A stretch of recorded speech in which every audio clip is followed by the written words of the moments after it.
us, and we are very grateful. We are very grateful, just for all our attendees to know that your expertise and experience as a nutritionist with the British Olympic team during, if I'm not wrong, 5 Olympic Games. I think this speaks by itself, but it's not only that, but also the clinical studies, all the background you have, and I think that having you today is going to be amazing for everybody. We had the opportunity to have you live in Madrid, if I'm not wrong, a couple of years ago in Immunofest in one of our conventions, and I'm pretty sure most people here had the opportunity to listen to you during that presentation. It was fantastic one, and that's why they are really looking forward to listen to you again. And well, thank you very much for joining us, and please go ahead.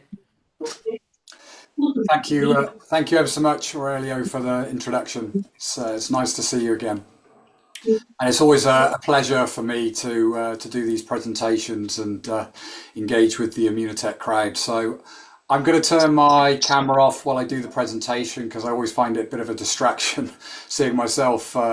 So if people don't mind, I'll just turn that off there. So what I've got planned for us is for me to talk for about half an hour. Let me just see if my slides are going to switch over here. Here we go. Okay. So I'm going to talk for about half an hour, and then we can take questions afterwards. I'm sure people have got plenty of questions they want to ask, and hopefully we'll generate a few as we walk our way through the presentation. So I'm going to cover a number of Immunotech's products, but first and foremost, because there will be some scientific language involved in the presentation, I thought a good starting point really was to give some explanation and context around oxidative stress. And I think we all have different ways of learning, but I often find that if I can sort of visually picture something, it helps me remember, helps me learn. And I think with oxidative stress, it is a complex topic. I often have to sit down and explain it to athletes and coaches. But I think a really nice way to think about oxidative stress is this seesaw that you see in front of you. On one side of the seesaw, we've got the pro-oxidant. You can think of that as damage. You can use quite simple language. And then on the other side of this seesaw, we've got the antioxidant, the body's defense. And oxidative stress is disturbance in this balance where we've got an increase in the damage or an increase in pro-oxidants. So we can't, or it's very difficult to measure these reactive oxygen species. And what we often measure is sort of downstream footprints, if you like, where these reactive oxygen species have reacted with proteins and lipids inside cells, causing damage. And this was, oxidative stress was first defined back in 1985 as a disturbance in this pro-antioxidant balance.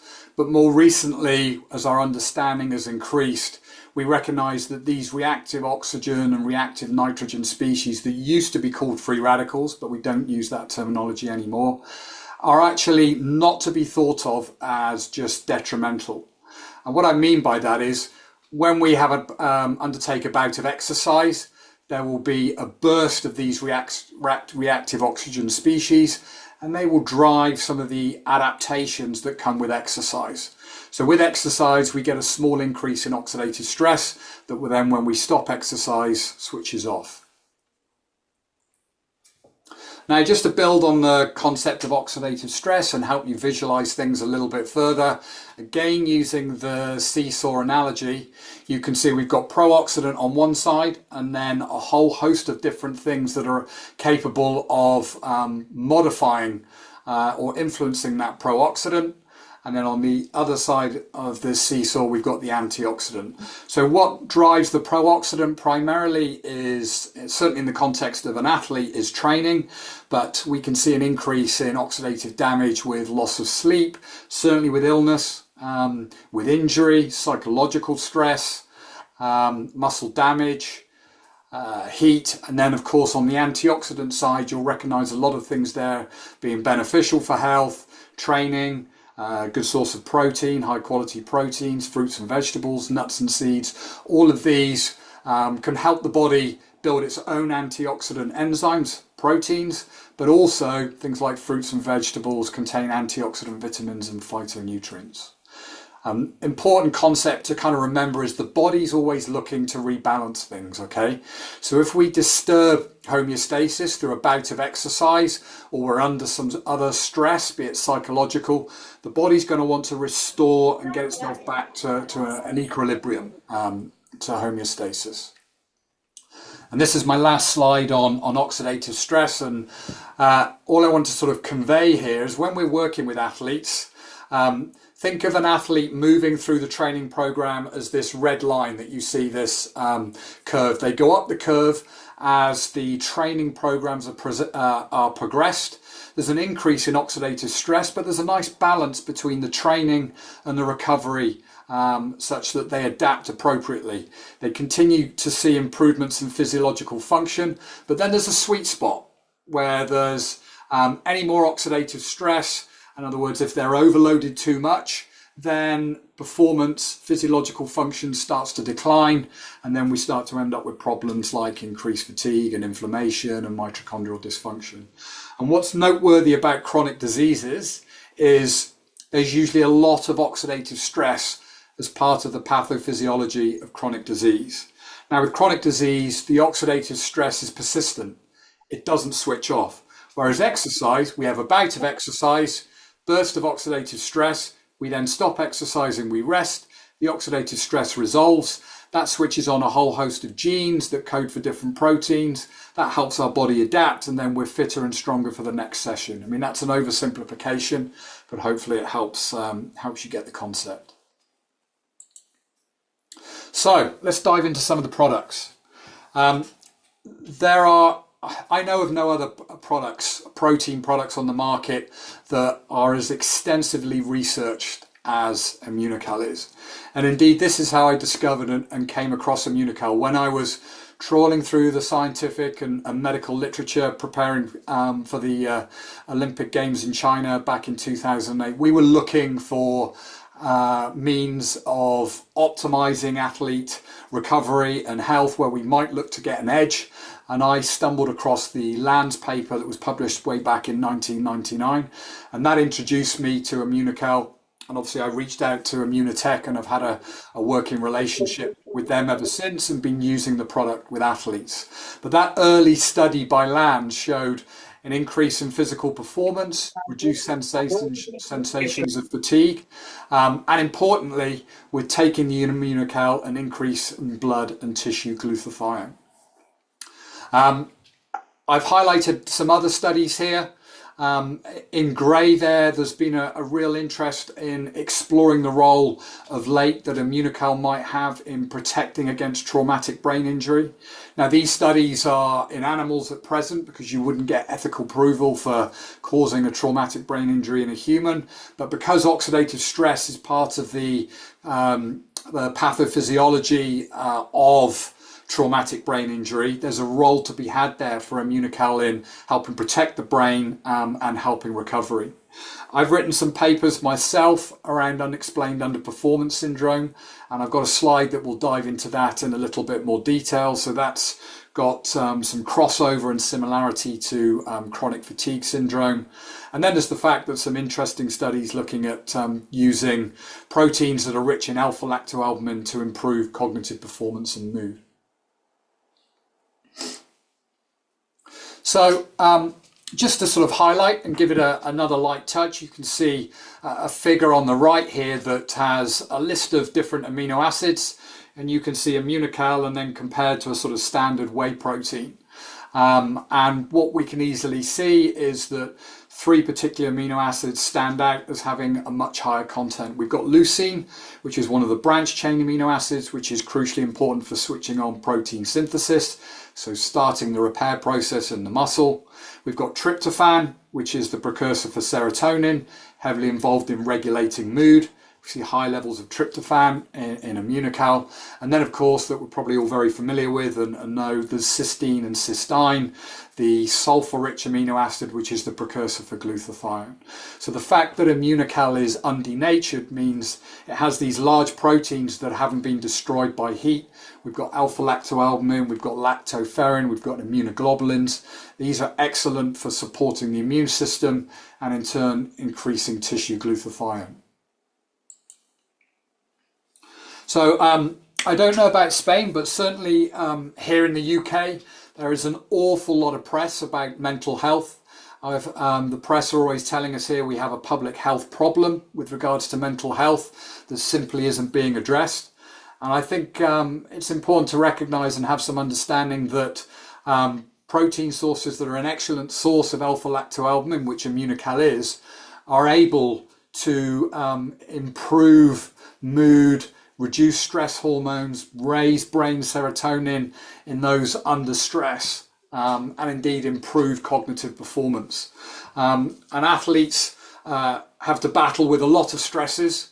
They have the pressure of competition. They have sometimes, quite often as well, the financial challenges, particularly in the Olympic setup. And indeed, like the rest of us, they have to deal with, family issues, relationships, and all the rest of it. So for me, working with athletes, managing their mental health is important, as well as managing their physical health. Now, over about 10 years ago, we set up a clinic in London. That clinic was based around receiving athletes that had a diagnosis of unexplained underperformance syndrome, which is known elsewhere as overtraining syndrome.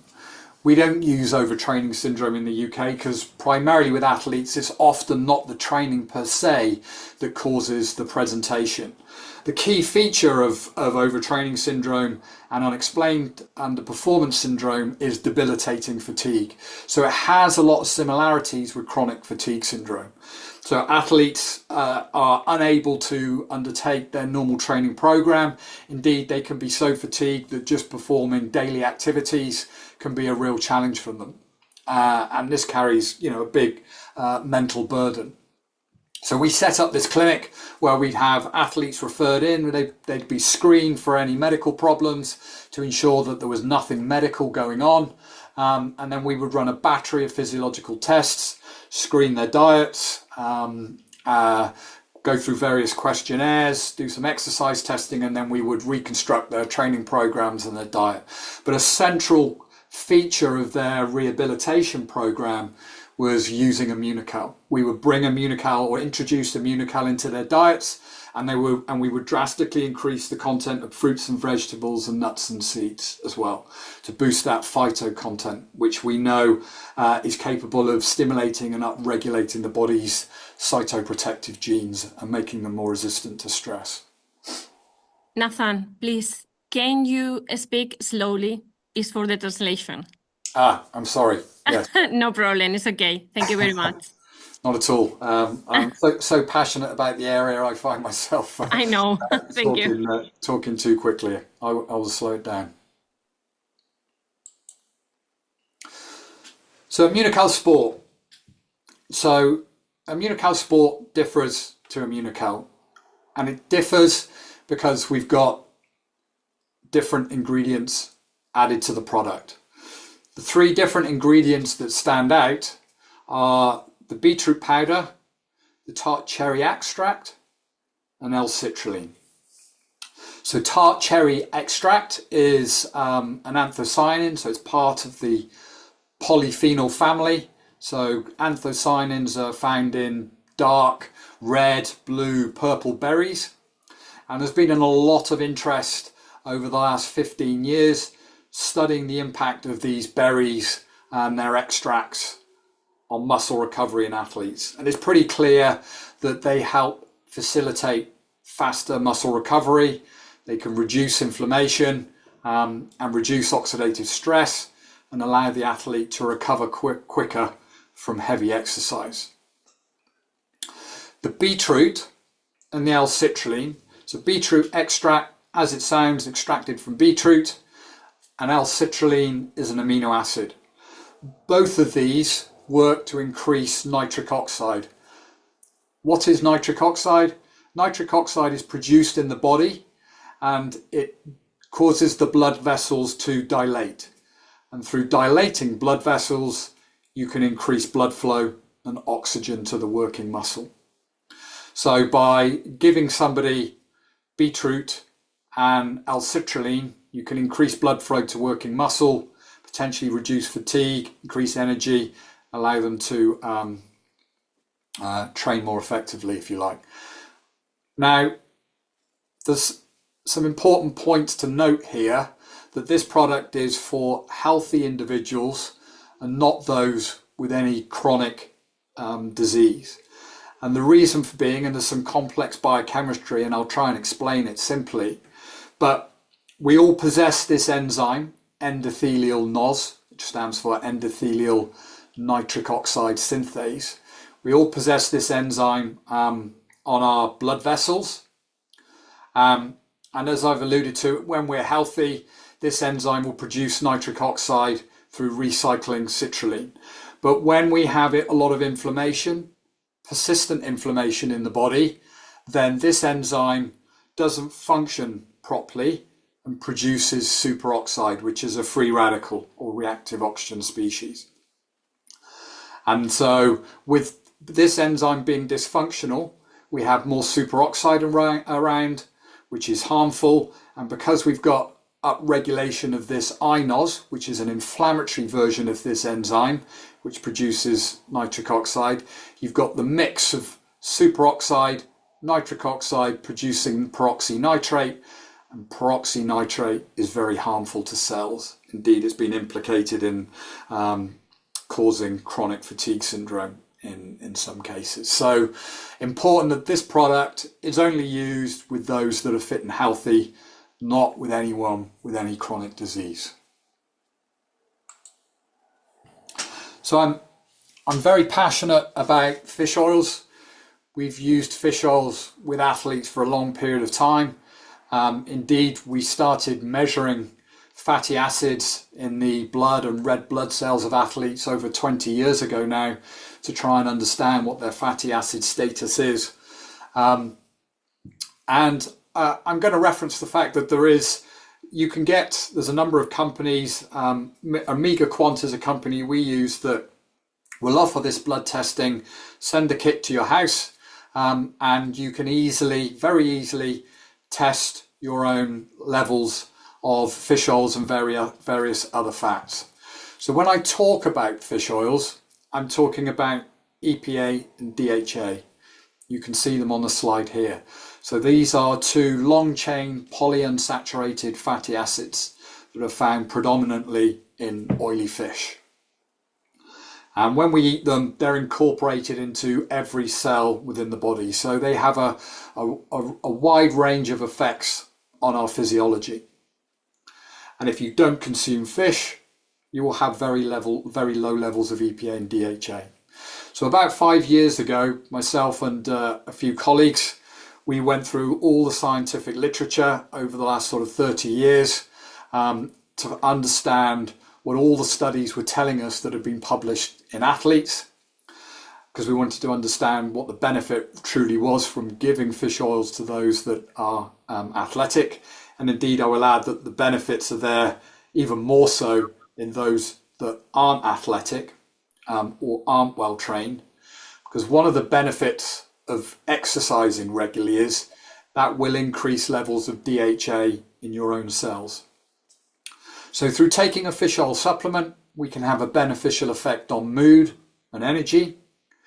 It's capable of reducing inflammation. TNF alpha is a pro-inflammatory cytokine that fish oils can moderate. The beauty of fish oils is the body can metabolize them into various different compounds that are involved in resolving the inflammatory process. So they help facilitate the resolution of inflammation in the body, which is why there is also a lot of clinical studies exploring their use with many different chronic conditions, from Crohn's disease to arthritis and many others. So in athletes, they're capable of reducing muscle soreness and accelerating the recovery of muscle function post muscle damaging exercise. They're very popular in team sports, used by a lot of professional teams, particularly soccer teams. Capable of improving endurance, interestingly, improving the efficiency of the heart muscle, of how it uses oxygen.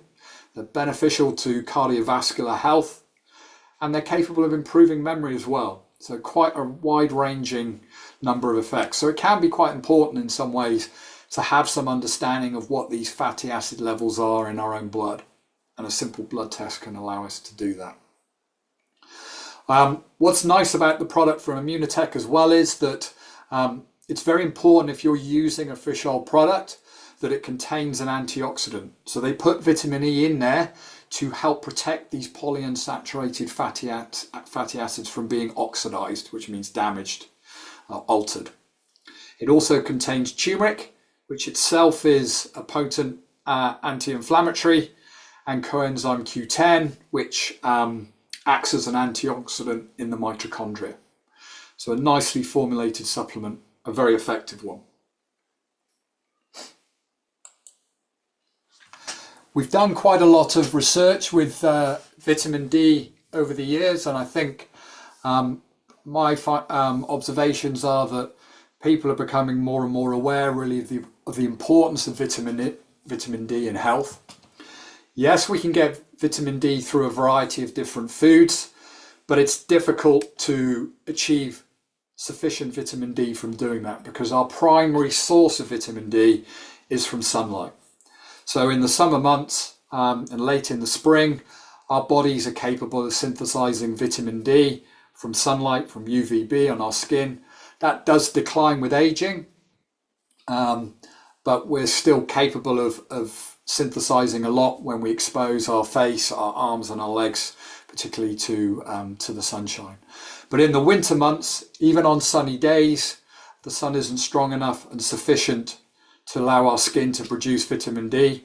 So it is very beneficial through the winter to take a vitamin D supplement, particularly as well as the winter is the flu and cold season, and is when we're all more susceptible or exposed to more viral and bacterial pathogens. The benefits of preventing vitamin D deficiency are substantial in terms of immune function, reducing our risk of upper respiratory illness and disease burden. So typically allowing our body to clear that infection faster, the symptoms not being as severe if we do pick up an infection.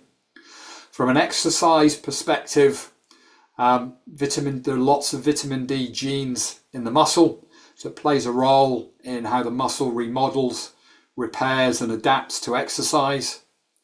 Interestingly as well, studied vitamin D deficiency, it has a negative effect on mitochondrial function. So if an athlete presents with fatigue, vitamin D is one of many things we will screen them for to ensure they're not deficient, because we know that that can lead to a fatigue presentation.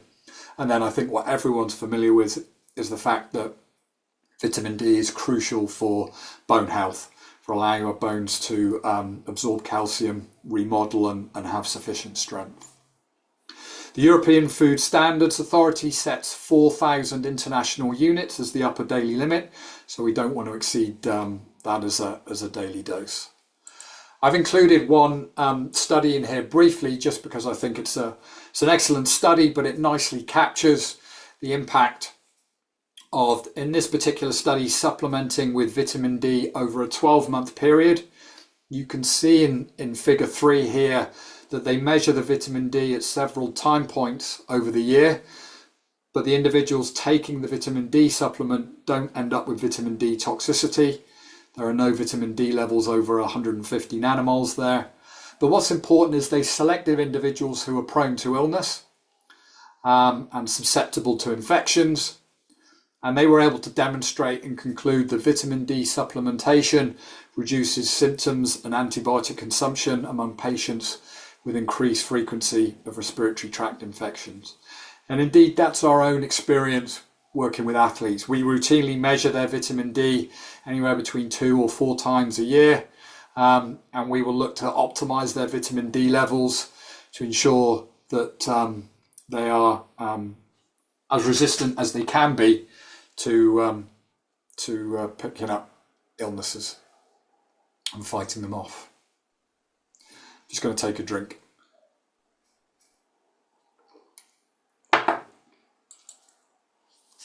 So, on to the boosters.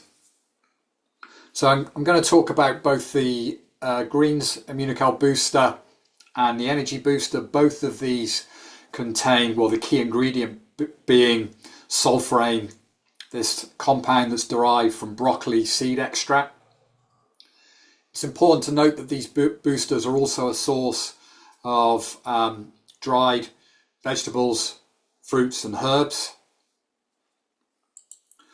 I'm going to just reference a few studies. This one particularly has got everyone quite excited in the sports science community. It was only published a few years ago. What's noteworthy about this particular study is it was a very well designed study. So they use what we refer to as a crossover design. So where the athletes took both the glucinolate rich broccoli sprout supplement and they took the placebo. And the study was designed to what's called overreach the athletes, which means induce a significant state of fatigue. The training was designed to stress them considerably such that they would start to underperform at the end of the study.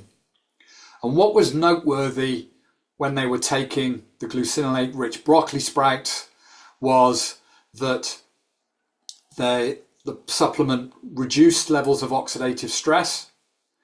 It increased this protein, this NRF2 protein, which is really important in upregulating the body's antioxidant genes. So it enhanced that process, which served to help protect cells from stress. And it prevented the athletes from developing features of overreaching. So they adapted better to the exercise and therefore their performance was much better as well. So this was really quite a landmark study that had quite a lot of coverage in the exercise community. Another study reasonably recently, this one looking at the effects of using sulforain on muscle recovery. So they took a group of healthy men and they got them to perform a bout of bicep curls that they were unaccustomed to, but particularly focused on the lowering of the weight of the bicep curls. It's called the eccentric exercise. That causes substantially more muscle damage. And you can see in figure A that we've got white bars and black bars. These are displaying levels of muscle damage in the blood, creatine kinase. And you can see the white bars were the controls. They didn't take the sulforain, whereas the black bars are those taking the sulforain, and we see substantially less muscle damage on that product. Also, we see less pain being recorded at day 2 as well. So a noteworthy effect on reducing muscle damage and pain from supplementing for a couple of weeks. And then this study, again using a crossover design, so a very well controlled study, allowing us to draw firmer conclusions from the findings. Healthy men, this time undertaking bench press exercise. They were more accustomed to the exercise. 4 weeks of supplementation, and then there was a washout period before then taking the placebo. So they again took both the supplement and then a period with the placebo. And we can see there was an effect on muscle damage. It was significant at 24 hours. Not nearly as much muscle damage as on the other study because they were more accustomed to the exercise and it wasn't a bout of eccentric exercise, but we're still seeing a noteworthy difference. And then an impact on inflammation as well, reducing the post-exercise inflammatory response. So I often get asked as well around inflammation with exercise. Is it good? Is it bad? Inflammation is the body's natural response to trauma, infection. The body starts the inflammatory process so it can then start the healing process. With exercise, we produce inflammation in response to a bout of exercise. That inflammation is always greater if there's any muscle damage. So for example, playing football where there's a lot of jumping, stopping and starting, running, that causes more muscle damage. Running causes muscle damage. Going for a swim, going cycling, these cause very little muscle damage, but there would still be some inflammation. But as you can see from this figure, the inflammation resolves pretty quickly, 24 hours or so. It's back to normal after the exercise. So if individuals have got a good diet, they're accustomed to the exercise, the inflammation will resolve itself. With athletes or with people who are training every day, and they may have other external stressors, it may be that inflammation starts to build over time, in which case we might want to look to reduce that or manage it. In one of my roles working for Orico, a sports science company, we measure oxidative stress and inflammation in athletes all over the world, a lot in football, and we do it every week so we can track levels of muscle damage and oxidative stress in professional footballers. So the boosters, in addition to being a source of sulforain, as I've alluded to, they contain powder extracts of various fruits and veg as well. And what various different studies have highlighted is that from consuming a fruit and vegetable extract, concentrate, it can have a beneficial effect on the immune system. And it can actually look to reduce symptoms associated with illness. All of these studies, they were carried out in individuals who consumed very little fruits and vegetables, which is an important point worth making. They only consumed around 2 to 3 serves a day. But what was noteworthy is that through consuming a fruit and vegetable concentrate supplement, it was able to have a favorable effect on oxidative stress and reduce cold symptoms and enhance elements of the immune system. I've included this slide in here just to highlight how pertinent, how relevant dietary fruit and vegetables are with regards to managing levels of inflammation in our bodies. This was a study where they got healthy athletes and they restricted their diet for just 2 weeks from fruits and vegetables. They took them down to just 2 serves a day. But it's not uncommon to find athletes that do consume that little fruit and veg, but the vast majority of us, I like to think, consume more. But in this study, in restricting fruits and vegetables to just 2 serves a day, there was a substantial increase in inflammation. You can see with the bars in the figure that both pre-exercise and post-exercise, there's a big change from the black bars to the white bars. And that's demonstrating a marked increase in inflammation, both pre-exercise and post-exercise. Through restricting fruit and veg, our bodies manufacture more inflammation. So fruits and vegetables are vitally important in our health through managing that. And Booster provides additional phytonutrients that can help our body manage inflammation. The orange booster, the energy booster, the primary difference here really is the caffeine content.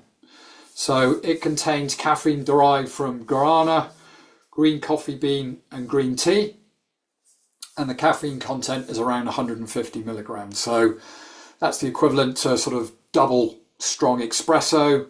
3 cans of Coca-Cola would give that around about that as an equivalent. So it is quite a strong dose of caffeine. We use caffeine in the sporting environment a lot with athletes. We use it because it's a stimulant, so it can reduce fatigue and allow athletes to train harder. Are we okay? Sorry, didn't know whether someone was asking me a question. So if athletes within their training program have got some hard sessions coming up, we might use caffeine to allow them to push themselves a little bit harder. But it's also caffeine can aid mental performance and concentration. So it can be useful in sports and in daily life where we need to concentrate and maintain focus. But it's important, given the dose, that someone is used to caffeine or has some familiarity with it, giving somebody who has never used caffeine before a large dose can make them feel quite anxious because it will raise their heart rate, and they might feel more increased sensation of sort of being nervous, being anxious, which you don't want on the start line of a race.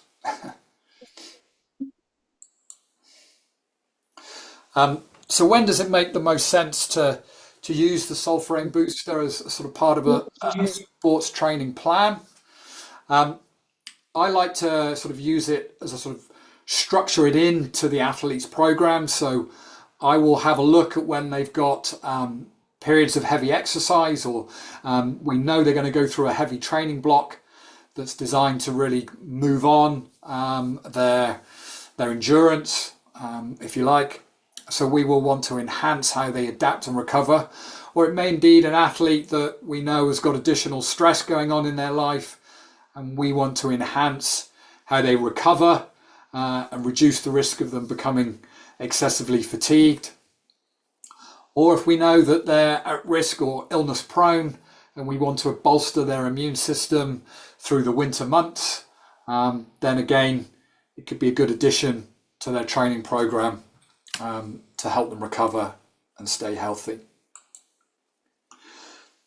I think this is my finishing slide, but this is a really important point to bring home, is the additive benefit of combining Immunocal with the booster. This is really important.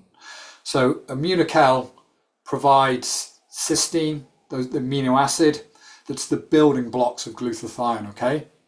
And then through providing the booster, which is a source of sulforaphane, that stimulates our body, stimulates the genes within our cells, within the nucleus, to produce more of these antioxidant genes.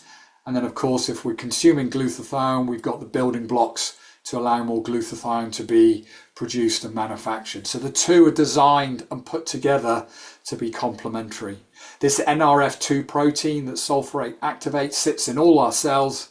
It's what's referred to as a transcription factor. And the sulforaphane basically almost acts like a switch, triggers this NRF2 protein that travels to the nucleus, switches on a host of different genes that code for these cytoprotective proteins, of which glutathione is one. And then our body can manufacture more of those genes and adapt. So I have got a couple of questions that were given to me beforehand. So I can work my way through these, and then we can take any other questions that people may have or want to drop into the chat. So first one is, for someone who works out regularly, gym, running, which is more important, energy for the workout or recovery afterward? Good question. I think invariably it's context. So I would say they're both important, but particularly for a workout that may be really intense, a workout that we know is going to has maybe a big anaerobic component, is going to cause more muscle damage, then energy in fueling that session appropriately so we can push ourselves is really important. But likewise, if we're inducing more fatigue and we're creating more muscle damage, we know recovery is crucial. So we need to also ensure that we're consuming something, a protein source that starts the repair process, stimulates the machinery in the muscle and starts that repair, provides leucine and the branched chain amino acids. I would say where energy isn't as important might be an easy aerobic workout, a workout where maybe the intensity is such that you're running or cycling and you can talk to the person next to you. That kind of workout, your body is able to burn fat as an energy source very effectively. It's not particularly stressful on the body. You could do that training session first thing in the morning, maybe take a cup of coffee beforehand, and then I would say the more focus is on the recovery afterwards. That is probably how I'd frame that question. Is the inflammation caused by exercise in a healthy person a good thing or something we should try to reduce? Yeah, I get asked about inflammation a lot, and we spend a lot of time studying inflammation. So inflammation is the body's natural response to infection, trauma, and indeed exercise. So we can support their body, providing good dietary advice, appropriate supplements, fish oils, Immunical, the boosters, to aid the body to resolve that inflammatory process quickly, manage that inflammatory process effectively. But it's important to remember it is a natural response to exercise. We are all going to produce inflammation in our body in response to exercise. The most highly trained athlete in the world will still generate some inflammation in their body in response to exercise. What I will add, someone who's very unaccustomed to the exercise and is starting a new exercise program, they will produce more inflammation because their body is getting exposed to a new stress. They're not adapted to it. And in that instance, providing some additional protein, particularly to help support that repair process, can help them stick with that exercise routine and get into a consistent behavior and habit associated with that exercise. Question 3, why do some people start training more and get sick more often? Probably very much depends on the individual. It might be seasonal in terms of when they may be starting that training, but they may ramp their training up too aggressively. They may not make any new adjustments to their diet. So they are increasing the stress on their body through increasing their training, but they're not making any dietary adjustments to account for that. They're not increasing their protein intake, or they're not increasing their carbohydrate intake if there's a lot more intense sessions associated with that training. And if you read the scientific literature around sports nutrition, they will prescribe nutritional requirements based around different types of training and training load, such that, for example, let's take protein. Non-athlete needs about 0.8 grams of protein per kilogram of body weight a day. For the average endurance athlete, you're looking at doubling that to about 1.6 to 2 grams per kilogram of body weight a day. For a strength athlete or those involved in, say, team sports, you'd be looking to target around the 2 grams per kilogram of body weight a day.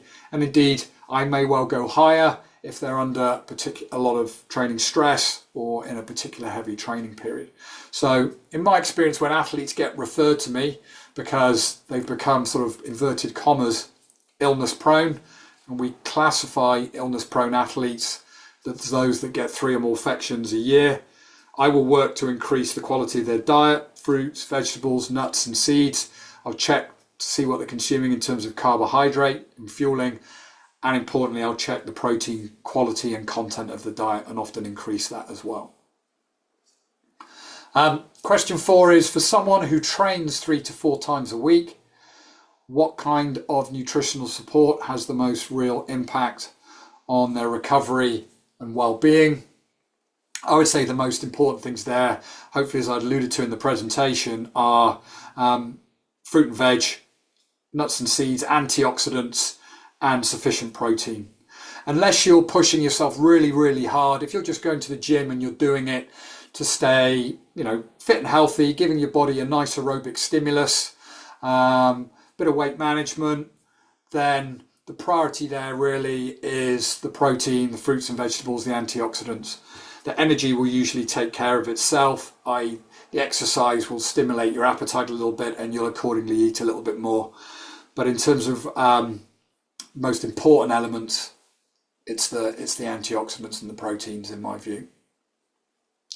How do we know, question 5, how do we know if the body is adapting well to exercise or it's being overloaded? Great question.